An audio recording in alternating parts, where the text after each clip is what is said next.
pagi Pak. Ya. Saya ingin bertanya mengenai konsep nilai investasi. Jadi Pak Hafiz ini pernah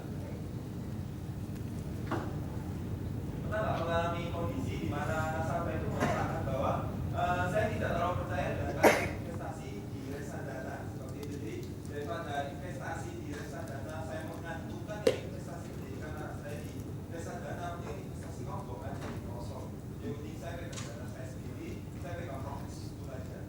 Nah, untuk menjawab itu seperti kita gimana Pak supaya dia yakin ada investasi di reksadana. Oke, Bapak pada saat tanya seperti itu Pak ya. Satu hal, Bapak ingin kan memastikan bahwa pendidikan anaknya masuk investasi kan? Melakukan hal yang sempurna seperti ini kan? Satu hal Pak ya, dalam bisnis asuransi ya, kita itu harus konsekuen bunga ya. Pada saat nasabah tahu arahnya kemana, kita bilang, Pak setuju sekali Pak, sangat luar biasa saya bilang. Kenapa? Bapak adalah satu dari kebanyakan orang yang melakukan hal itu ya. Kenapa produk ini dibuat Pak? Karena banyak orang tidak mengerti investasi. Tapi saya yakin Bapak bisa mengolah investasi itu dengan baik ya. Sehingga untuk Bapak program ini nggak cocok.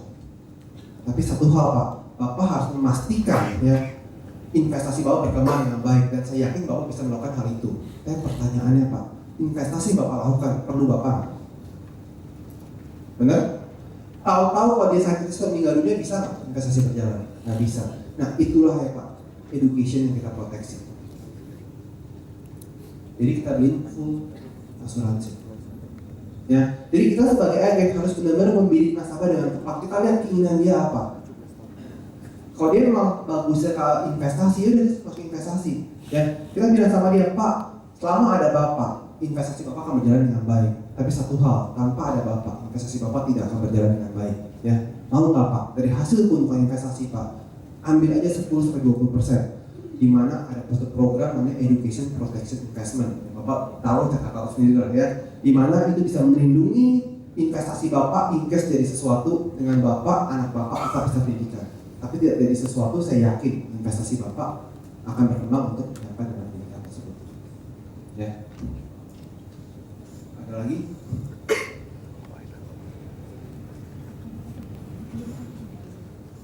Nggak ada teman-teman ya. Kalau ada saya akan masuk ke pensiun.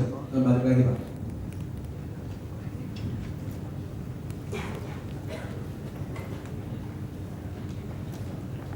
Jadi tadi pendidikan udah. Nah sekarang bagaimana menjual pensiun ya. Sebelum saya kasih tahu menjual pensiun, saya akan kasih tahu bagaimana menghitung pensiun teman-teman.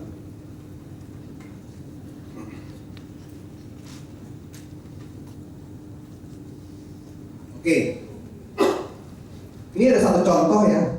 Bapak ini usia 35 tahun dan ingin pensiun di usia 55 tahun. Nah, bagaimana kita menghitungnya? Kita lihat ya. Usia 35 tahun adalah saat-saatnya orang mulai bekerja dan mengumpulkan income, benar? Ya. Dan usia 55 tahun adalah orang ini ingin pensiun. Dan umumnya menurut statistik, usia orang kebanyakan di usia 75. Orang itu hidup di usia 76 itu adalah bonus, teman-teman. Ya. Pertanyaannya, berarti otomatis ya. Ada waktu kita mengumpulkan uang dan bekerja keras ya dari usia 35 sampai 55 tahun dan membutuhkan kurang lebih waktu 20 tahun ya. Itu yang di dunia financial planning kita sebut adalah earn adalah menabung ya. Selama 20 tahun kita harus memastikan kita bisa menabung ya. Tapi sadar tidak sadar, selama kita menabung ada pengeluaran teman-teman. Ada ya. Tapi teman-teman ya, setelah di usia 55 tahun kita harus bisa habiskan uang itu tanpa bekerja. Ya, berarti logikanya 20 tahun kita mengumpulkan uang dan 40 tahun kita spend untuk menghabiskan uang. Benar? Kalau dilihat dari kategori seperti ini teman-teman, berarti berapa persen yang harus kita tabung untuk pensiun teman-teman? Berapa? Ya, pastinya adalah 50%, benar? Kalau income kita 10 juta berarti kita harus tabung 5 juta. Pertanyaannya, ada nggak orang Indonesia yang menabung seperti itu? Tidak ada, ya. Kita lihat lagi, kalau inflasi sama dengan return atau bunga bank, ya, jadi kalau misalnya bunga bank 7%, inflasi 7% berarti relatif 0, ya. Sehingga berapa pensiun yang dia butuhkan teman-teman? Kita harus hitung dulu. Biaya hidup orang ini anggaplah 5 juta per bulan, ya. Dengan inflasi 10%, ini teman-teman harus hitung pakai kalkulator finansial, ya. Inflasi 10% itu biaya hidupnya 33 juta per bulan saat usia 55 tahun. Nah, pertanyaannya, berapa uang yang harus tersedia pada saat usia 55 tahun ya. Caranya adalah 33 juta per bulan dikali 12 disetahunkan dikali sisa hidupnya 20 tahun. Berarti harus punya uang 8 miliar. Ya, itulah cara menghitung pensiun ya. Sampai sini ada pertanyaan nggak?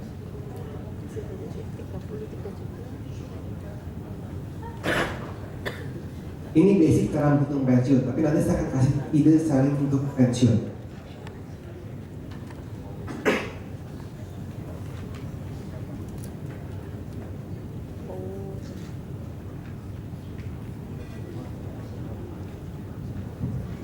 Oke, ya, pensiun ada dua macam teman-teman sharing idenya. Yang pertama sharing idea yang saya mulai adalah menengah ke bawah dulu. Menengah ke bawah gimana? Teman-teman, saya suka sekali prospek ini dengan pegawai bank. Ya. Nah, caranya gimana teman-teman memprospek pegawai bank? Ada yang tahu?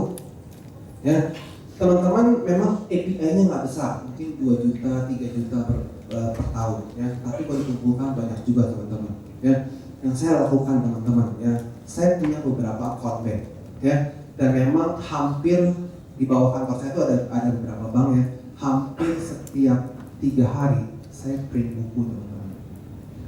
Tujuannya apa? Untuk bisa tahu dia muka saya. Ya. Setelah tahu, kita kenal. Dia tanya, "Bapak kerja di mana sih Pak? Kok sering bolak-balik?" Benar? Ya, saya bilang, "Saya financial consultant Prudential." Ya, "Oh Prudential Pak, iya tetangga saya banyak." Benar?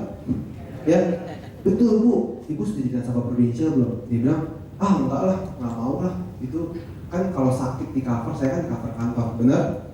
Ya. Saya bilang, "Setuju Bu, ya, orang seperti Ibu sebenarnya tidak butuh asuransi."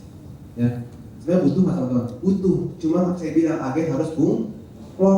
Ya, di saat dia bilang nggak butuh asuransi, kita harus mengiyakan, iya pendapat dia.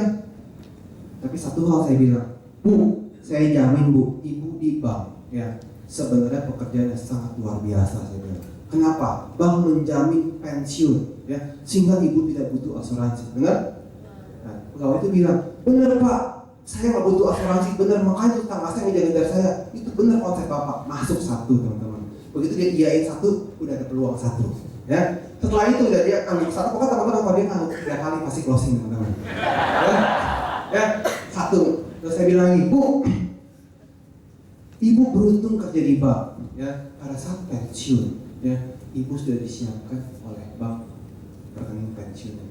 Tapi satu hal Bu, pada saat pensiun ada 2 keinginan mendasar yang sadar tidak sadar Bu. Di saat Ibu tidak bekerja, Ibu punya uang dari bank misalkan 150 juta. Umumnya orang itu mau buka warung, benar? Atau buka bisnis, benar? Ya. Yang pertama buka warung atau buka bisnis. Yang kedua dia mau menikmati hidup untuk jalan-jalan. Tapi umumnya orang seperti itu mau usaha sendiri, buka warung kopi lah apalah ya. Saya bilang sama dia, "Bu, tipe orang seperti itu teman-teman paling pada saat pensiun dapat 100 juta teman-teman. Paling banyak itu pun kerja puluhan tahun. Ya, kalau teman-teman nggak percaya, tanyalah pegawai bank. Ya. Nah, setelah itu kita bilang, "Bu, pada saat Ibu buka warung, Ibu mau nggak ekspansi usahanya lebih besar? Mau nggak teman-teman?" Mau. Ya. Kalau mau Bu, otomatis Ibu harus pinjam uang ke bank. Ya, Bu, kalau kita pinjam uang ke bank, ya, 1 miliar aja Bu, kan di usia 55, dia masih muda, umurnya 23, benar? Pegawai banget umur 23, 22, benar? Ya, kalau Ibu mau pinjam uang ke bank Bu, 1 miliar, ya, kira-kira Bu, cicilannya berapa? Ada yang tahu teman-teman? Cicilannya kurang lebih sekitar 9 sampai 10 juta per bulan. Itu dengan bunga kurang lebih sekitar 9%. Ya, benar nggak Bu? Dia bilang, "Iya." Ngangguk 2 kali teman-teman.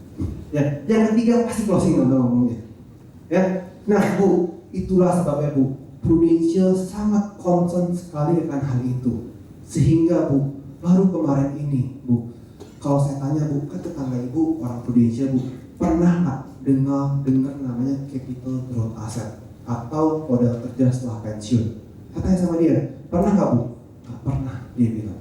Ya, nah Bu, satu modal kerja untuk pensiun bukan memastikan kalau Ibu sakit diganti atau bagaimanapun Bu, tapi Prudential akan memberikan kucuran dana segar. Ya, pada saat pensiun Bu, ibu akan dikucurin dana segar senilai 1 miliar. Ya, kalau ibu pinjam di bank 1 miliar cicilan adalah 9 sampai 10 juta, di Prudential ibu cukup mencicil kurang lebih 500 sampai 750 ribu per bulan. Ya, tahu nggak teman-teman caranya gimana?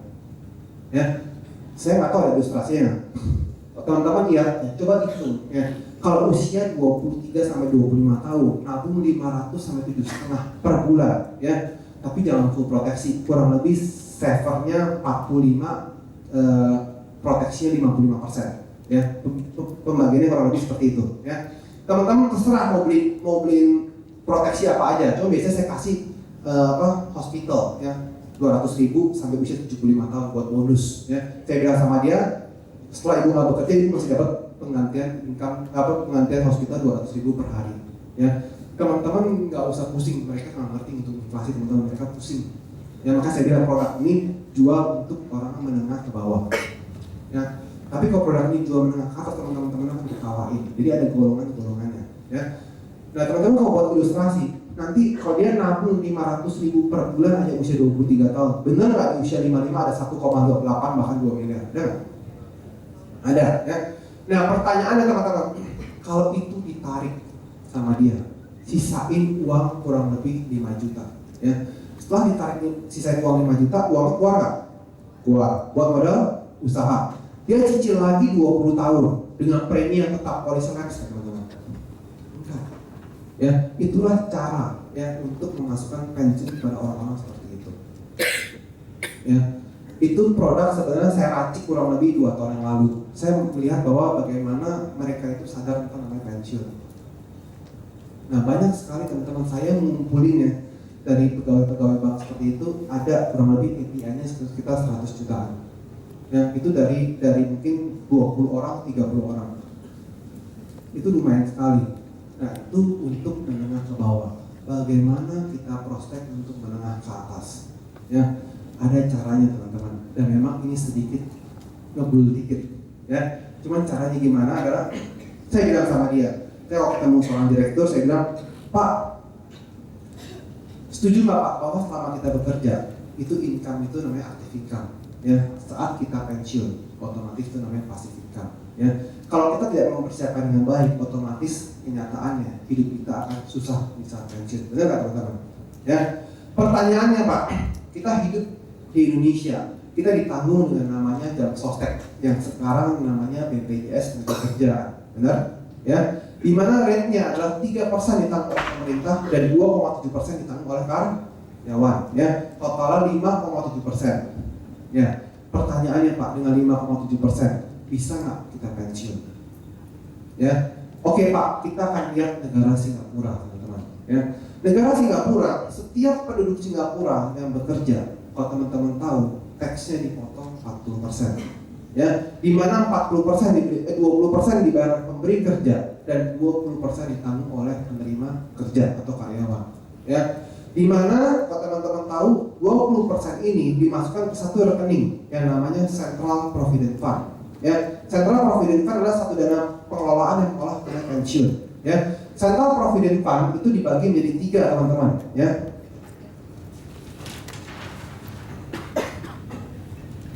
Central Provident Fund itu dibagi menjadi 3.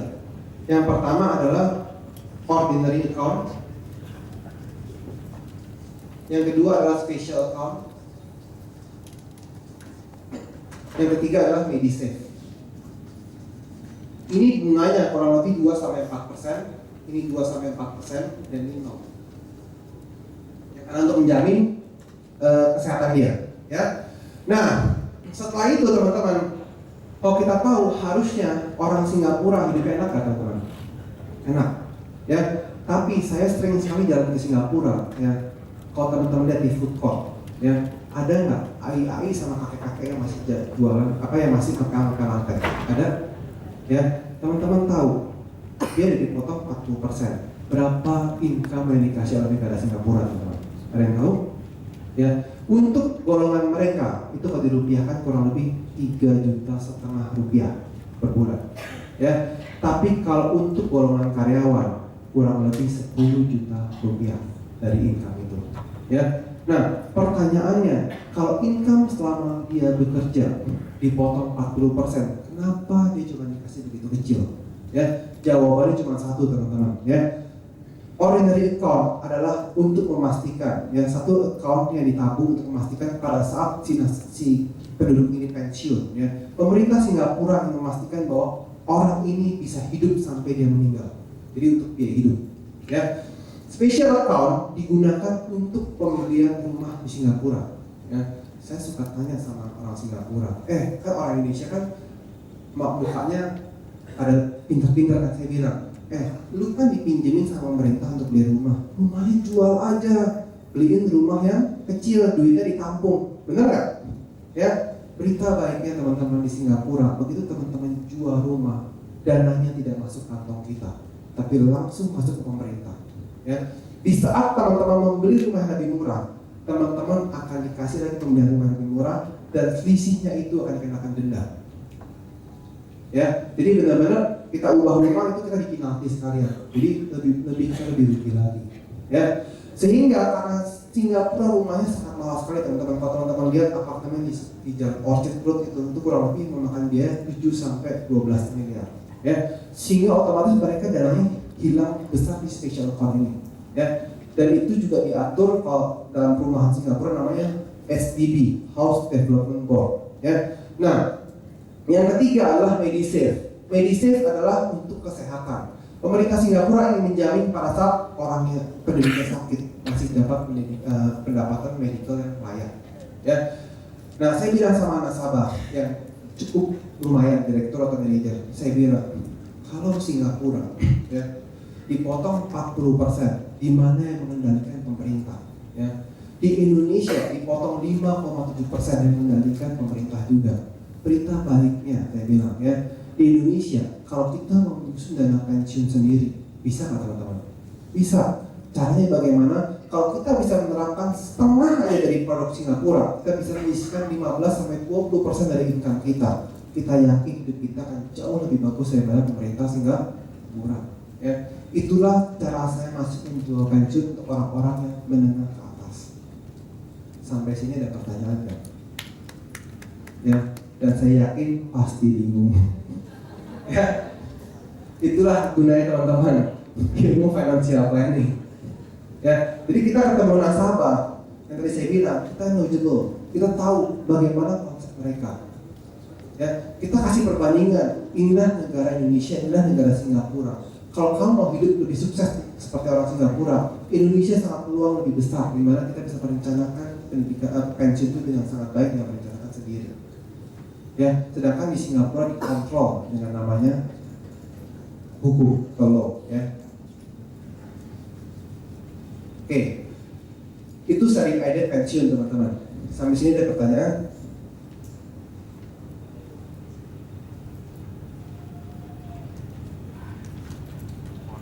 Pertanyaan ya teman-teman. Dari tadi sharing idea yang saya sharing, saya jual asuransi nggak? Di saat orang melihat itulah satu kebutuhan dia tidak melihat asuransi, satu hal teman-teman, mereka pasti akan beli. Ya. Dan yang kedua, mereka tidak lagi tanyain berapa premi yang murah, tapi mereka tanya saya harus bagaimana untuk mencapai kehidupan ke depan. Ya. Satu hal juga sebagai agen teman-teman, kita jangan suka mengukur kantong kita sendiri. Ya. Satu kelemahan yang saya alami dulu. Ya. Misalkan kita punya income 10 juta, ya. Komisi kita 10 juta, kita ingin beli barang handphone, anggaplah Samsung S7 9 juta. Mikir nggak teman-teman? Pasti mikir ya. Kalau saya punya uang nih, saya mau beli dengan cicilan pun berarti kurang lebih gila juga ya. Saya beli satu handphone, saya nilai 1 bulan cicilan saya. Ya. Terus abis itu teman-teman prospek, orangnya kaya. Ya, teman-teman lihat, aduh, kalau saya prospek dia premi 20 juta sebulan, itu sama dengan 2 handphone dibuang, angus lagi. Ya, berarti otomatis takutnya dia nggak mau loh. Bener nggak teman-teman? Karena kita punya pikiran seperti itu. Ya, kenapa bisa seperti itu teman-teman? Karena kita menjual berdasarkan lead komisi. Ya, saat kita tahu kebutuhan dia yang terbaik seperti apa, teman-teman percaya. Ya, kita saat ketemu nasabah, kita buka satu premi yang cukup lumayan besar tuh, mereka nggak ada masalah. Pasti mereka akan beli. Kenapa? Kalau misalnya mereka lihat, oh mahal sekali. Bener Pak, mahal, karena kebutuhan Bapak memang seperti ini. Ya, kalau misalnya mau menurunkan bukan kebutuhannya, tinggal preminya udah murah. Nah terus kita lihat lagi, Pak ada nggak Pak? Ya, saya contoh misalkan ya, dengan aku 1.650.000, ada nggak investasi yang tahu-tahu besoknya meninggal dunia atau check in lebih dulu teman-teman, dapat 1 miliar, ada nggak? Nggak ada. Itulah namanya produk asuransi yang sangat luar biasa teman-teman. Ya.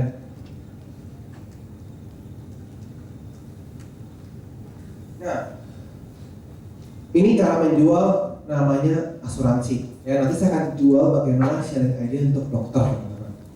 Ya, asuransi itu adalah diperlukan bukan karena seorang harus tiada, tetapi karena keluarga yang ditinggalkan harus tetap hidup bahagia. Itulah asuransi. Nah, usaha melindungi keluarga dari penghasilan secara pencari nafkah kehilangan kemampuan mendapatkan penghasilan. Itulah asuransi juga. Nah, bagaimana cara menghitung proteksi penghasilan keluarga? Ya, caranya adalah ini rumus biasa teman-teman. Uang pertanggungan itu adalah income per tahun dibagi bunga bank. Ya, tapi kadang-kadang kita suka salah. Ya, sebenarnya secara ilmu financial planning ini harus tambahin income per tahun. Kenapa? Pada saat orang ini check in langsung teman-teman ya, otomatis bisa nggak uang itu dimasukin di deposito menghasilkan kehidupan setahun? Nggak bisa. Uang yang dihitung itu baru akan benar-benar terhitung setelah bulan ke-13, benar? Sehingga kita harus tambahkan UP-nya dengan income 1 tahun. Ya, sehingga kalau kita lihat kalau misalkan income dia 100 juta per tahun, bunga bank 10% dia butuh UP 1,1 miliar. Inilah cara menghitung uang pertahunan di asuransi. Ya. Dan teman-teman tahu ini adalah ada beberapa metode untuk menghitung pertanggungan di asuransi. Ya. Saya tidak selamanya memakai metode ini. Kenapa? Metode ini adalah metode yang cukup bagus tapi lumayan mahal. Ya. Di asuransi itu ada kurang lebih kalau misalnya 3 atau 4 metode teman-teman. Kalau teman-teman belajar Certified Financial Planning, teman-teman akan tahu. Ya. Metode ini sebenarnya metode yang kita namakan adalah metode sederhana. Ya. Metode sederhana tidak pernah memperhitungkan tentang inflasi. Ya. Yang kedua adalah ada juga yang namanya metode penghasilan income keluarga. Ya. Metode penghasilan keluarga adalah kita menghitung income sebuah keluarga sampai si pencari nafkah anaknya itu mandiri. Setelah itu UP-nya hilang. Ya. Sama satu lagi yang ketiga adalah metode pengganti, saya lupa pengganti income atau apa. Itu menghitung uang pertanggungan berdasarkan kaitannya dengan inflasi. Ya, jadi pada saat ke nasabah itu kita hitung ya. Tapi kalau teman-teman belajar semua metode itu lebih bagus. Tapi kalau misalkan mau yang dasar ini paling gampang untuk diterapkan ke nasabah. Seperti itu cara menghitung uang asuransi. Nah ini yang kita ngomong investasi asuransi ibarat membangun rumah tanpa fondasi.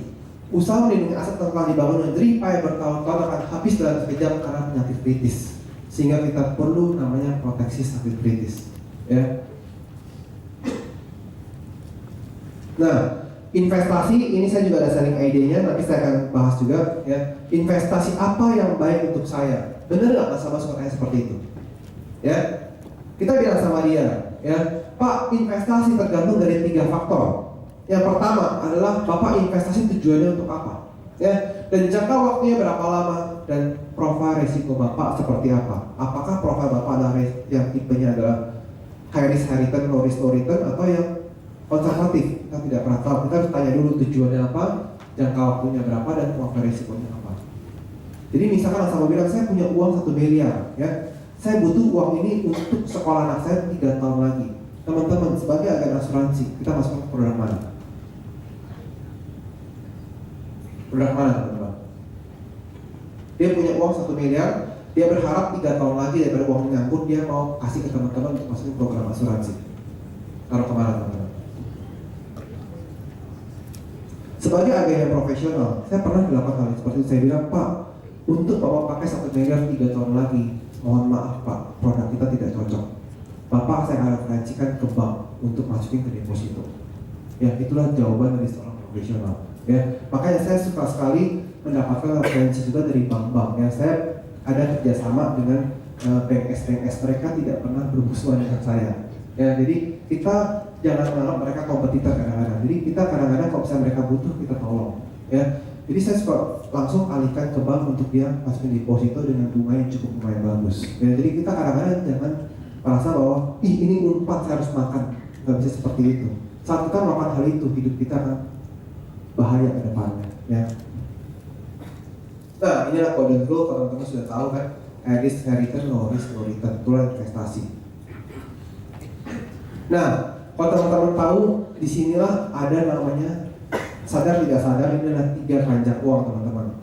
Pada saat kita memulai usaha, kebanyakan seseorang itu apa, teman-teman? Melakukan keranjang pertumbuhan. Ya. Dia punya uang, dia beli obligasi, reksadana, properti, bisnis untuk mengembangkan investasinya. Ya. Setelah investasi berkembang, dia akan melakukan hidup mewah, benar? Dan mereka lupa dengan namanya keranjang keamanan. Ya. Karena isi keranjang keamanan adalah dana untuk emergency fund, ada 3-6 bulan, ya, dan asuransi dan dana pensiun. Padahal kalau teman-teman tidak sadar, dana dari keamanan hanya memakan 10% dari income dia. Ya, 10% itu bisa melindungi aset pertumbuhan dan kemewahan dia. Kalau teman-teman lihat, inilah 3 keranjang uang.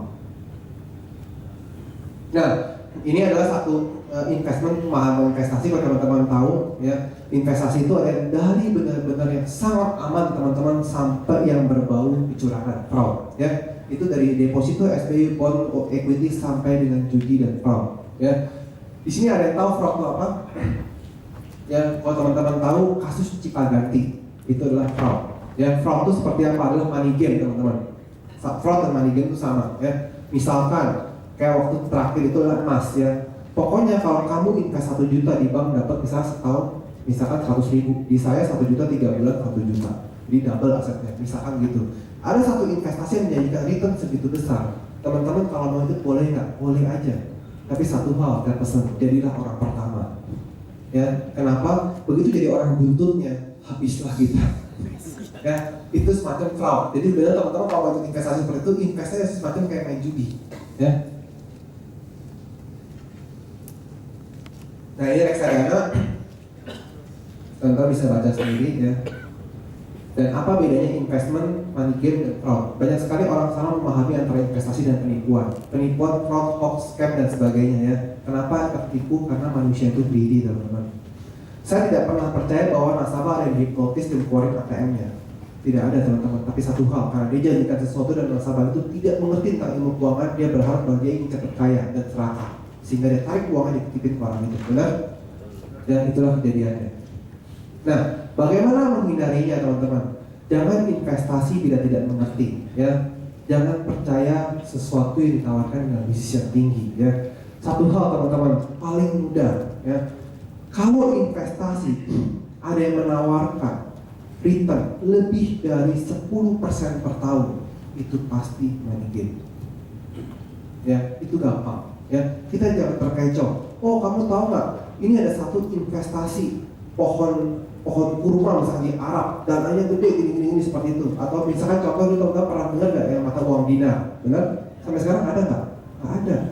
Ya, jadi kalau satu investasi misalnya ditanyain, sekarang simpel teman-teman, investasikan di mana? Oh, investasi sini. Pak, oh di bank cuma 5%, Pak, kita bisa 30% per tahun. Jangan ikut. Ya, kalau teman-teman ikut boleh, jadilah orang pertama, teman-teman.